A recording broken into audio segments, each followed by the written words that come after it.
तो बड़ी खबर यह है कि बंधकों की रिहाई का पूरा प्लान तैयार था। युद्ध विराम का समय भी तय हो चुका था। बाकायदा इजरायली पीएम मीडिया के सामने भी आए और समझौते के बारे में देश को बताया भी। लेकिन अचानक ऐसा क्या हुआ कि रिहाई समझौते को अब झटका लग गया है।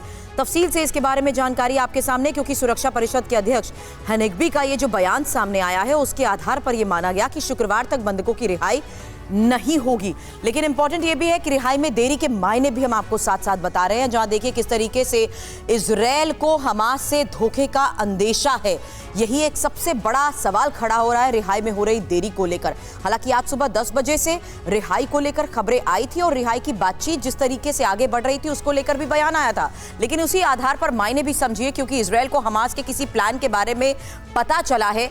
यही वजह हो सकती है कि नेतन्याहू की धमकी के बाद हमास ने अब डील को तोड़ने का फैसला लिया है। हालांकि ये महत्वपूर्ण है कि सुरक्षा परिषद के अध्यक्ष हनेगबी का ये बयान रिहाई को लेकर हो रही बातचीत को लेकर ही सामने आया था, ये कहते हुए कि ये बातचीत आगे बढ़ रही है। लेकिन ये साफ हो चुका है कि नेतन्याहू की धमकी के बाद हमास ने अब डील को तोड़ने का फैसला ले लिया है। अब समझौते के तहत बंधकों की रिहाई को लेकर खबरें तो लगातार सामने आ रही है। वहीं क्या हमास को इजरायल की सेना पर भरोसा नहीं है, ये भी एक सबसे बड़ा सवाल उठ गया है। हालांकि समझौते के तहत जिस तरीके से बंधकों की लेकर डील को लेकर बाकायदा आधिकारिक तौर पर बयान सामने आ गए, उसमें इस वक्त सबसे बड़ी खबर यह है कि रिहाई आज नहीं बल्कि अब कल होगी।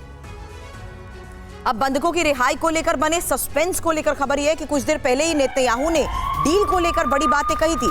शुक्रवार तक रिहाई की उम्मीद भी अब कम है।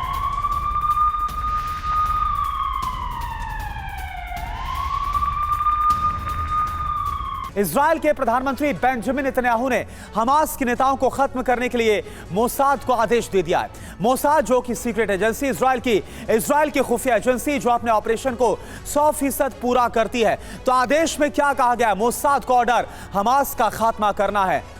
हमास का काल बनेगी इजरायल की खुफिया एजेंसी मोसाद। जो जानकारी सामने आ रही, मोसाद को मिला है हमास को खत्म करने का टारगेट, बड़े नेताओं का खात्मा किया जाए। यह आदेश बाकायदा इजरायली पीएम की तरफ से दिया गया।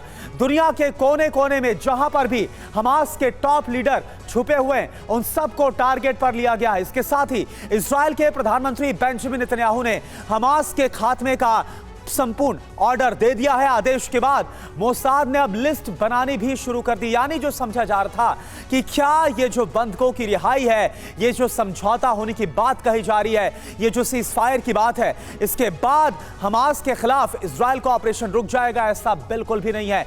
क्योंकि ये साफ कर दिया इजरायली पीएम ने कि इसके बाद और विध्वंसक युद्ध होगा और जब तक हमास का पूरी तरह से खात्मा नहीं हो जाता तब तक ये जंग चलती रहेगी। एक बड़ी खबर, मिस्र के काहिरा में हमास के नेताओं ने बैठक की है। फतह के पूर्व अधिकारी नासिर कुदवा के साथ बैठक की गई है। तस्वीरें हम आपको दिखा रहे हैं बैठक की। इजरायल के साथ आगे की रणनीति पर चर्चा की गई है। तो ये तस्वीरें इसलिए भी गौर करने वाली है क्योंकि ये बैठक कहां पर हुई है?